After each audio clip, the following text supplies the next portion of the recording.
Hello friend, कैसे हैं आप सब। मैं हूं कमलेश तिवारी। मेरे इस यूट्यूब चैनल पर आपका हार्दिक स्वागत है। आज हम पढ़ने जा रहे हैं समांतर श्रेणी।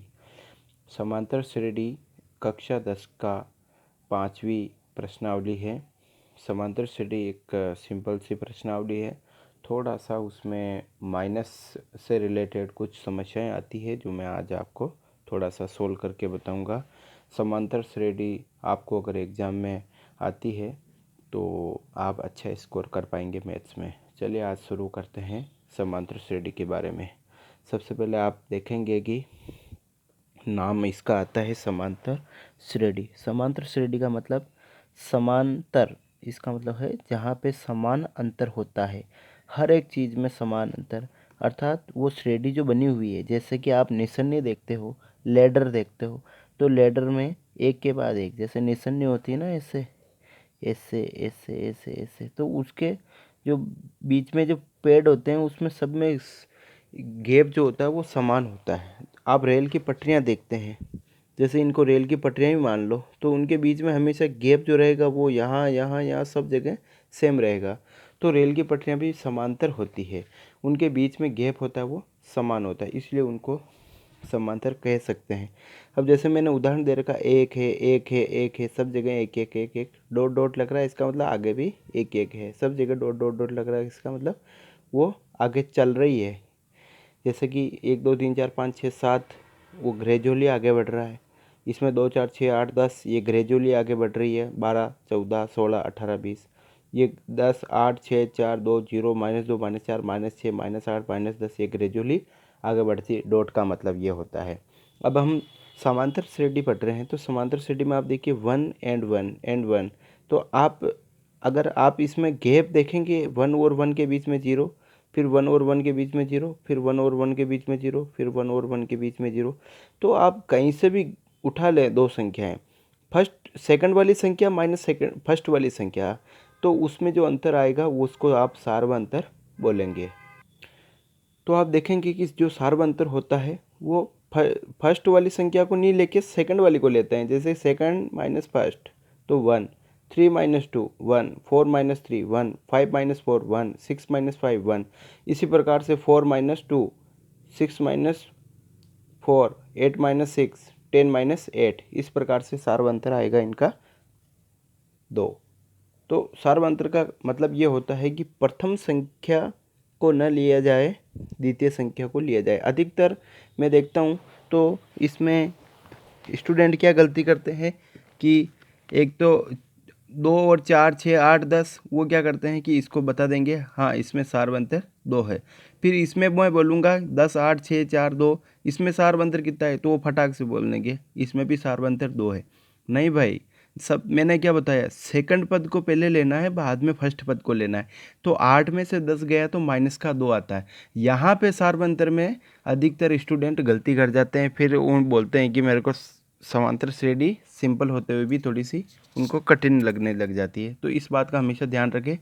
चाहे कहीं से भी आप 2 पद उठा लीजिए, चाहे यहाँ से उठाइए चाहे यहाँ से उठाइए, चाहे यहाँ से उठाइए, आपको हमेशा -2 ही मिलेगा। इस बात का विशेष तौर से ध्यान रखें।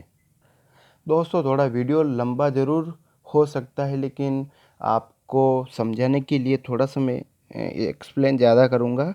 एक फॉर्मूला होता है an बराबर a + n - 1 × d। इस फॉर्मूले को हमेशा आप याद रखेंगे। a का अर्थ होता है पहला पद, जैसे कि इसमें पहला पद 1 है, पहला पद 1 है, इसमें पहला पद 2 है, इसमें पहला पद 10 है। अब आगे बात करते हैं एन, एनवा पद, अर्थात वो पद कहाँ तक हैं, कहाँ तक आपको पदों के बारे में जानकारी चाहिए, उन पदों के बारे में जानकारी होती। डी, डी का मतलब होता है डिफरेंस। डिफरेंस को अब शॉर्ट टर्म में लिखते हैं डी। डी का अर्थ हिंदी में होता है सार्व अंतर। प्रत्येक जो समांतर आपको श्रेणी दे रखी है उसमें सार्व अंतर कितना होता है उसके बारे में ये जानकारी दी होती है। चलिए हम प्रश्न के माध्यम से इसको समझेंगे। आपको प्रश्न दे रखा है एक्सरसाइज, एपी लिख रखा है ए डॉट पी डॉट। एपी का अर्थ होता है समांतर श्रेणी। 2 7 12 dot dot dot dot dot का 10वां पद क्या होगा। इसका मतलब है, आपको सबसे पहले बारीकी से आप समझिए। एक छोटा सा मैं उदाहरण देके समझाता हूँ कि कुछ सीटें लगी हुई है, उन सीटों में क्या हो रहा है कि उन सीटों के ऊपर क्या कि कुछ बॉल्स रखी हुई है, एक एक टोकरी में सीटें लगा दी मैंने, 10 कुर्सियाँ लगा दी मैंने। और 10 कुर्सियाँ लगाने के बाद में मैंने उन उन उन कुर्सियों के ऊपर मैंने एक ऐसा बर्तन रखा जिसमें गेंदें रख सकते हैं। तो मैंने क्या किया, पहले वाला जो कुर्सी है उसमें मैंने 2 गेंद डाल दी, दूसरी वाली कुर्सी मैंने उसमें 7 गेंद डाल दी है, तीसरी वाली कुर्सी मैंने उसमें 12 गेंद डाल दी है। ऐसे करते करते करते करते मैंने क्या किया, 10 कुर्सियाँ लगाई। तो मेरे से ये पूछा कि 10वीं कुर्सी के अंदर आप कितनी बॉल रखेंगे, उस कुर्सी में जो बर्तन है ना, कुर्सी पे बर्तन रखा हुआ उसमें कितनी गेंद रखेंगे। तो आप सोच के बताएंगे कि कितना रखेंगे। तो इसके लिए आपको क्या करना पड़ेगा, सबसे पहले ये देखना पड़ेगा कि पहले वाले बर्तन में कितनी गेंद थी। तो आपको बता रखा है 2 गेंद थी। फिर इसमें गैप कितना आ रहा है, तो मैंने क्या बताया आपको, सेकंड पद माइनस फर्स्ट पद। तो 7 में से 2 गया तो 5। अब आपको कितने पद तक का ज्ञात करना है, 10वां, 20वां, 30वां, 40वां, कितना भी आप ज्ञात कर सकते हैं। तो इस प्रश्न में बता रखा है 10वां पद। तो आप लगाएंगे formula a n is equal to a plus n minus 1 into d. तो ए एन मतलब आपको कौन सा पद ज्ञात करना है, ए 10, 10वां पद आपको ज्ञात करना है। ए आपको बता दिया पहला पद 10 है, एन माइनस 1 अर्थात कौन सा पद ज्ञात कर रहे हैं, 10वां पद। तो 10 माइनस 1 इंटू डी मतलब सार्व अंतर कितना है, 5। सोल्व करने पर आपको मिलेगा 47। अर्थात जब आप इसमें 2 में 7 जोड़े तो 2 में 5 जोड़े तो 7, 7 में 5 जोड़े तो 12, 12 में 5 जोड़े तो 17, 17 में 5 जोड़े तो 22, 22 में 5 जोड़े तो 27, 27 में 5 जोड़े तो 32, 32 में 5 जोड़े तो 37, 37 में 5 जोड़े तो 42 और 42 में 5 जोड़े तो 47। इस प्रकार से आप 5 5 5 5 5 5 जोड़ेंगे तो भी आपके पास 47 ही आएगा।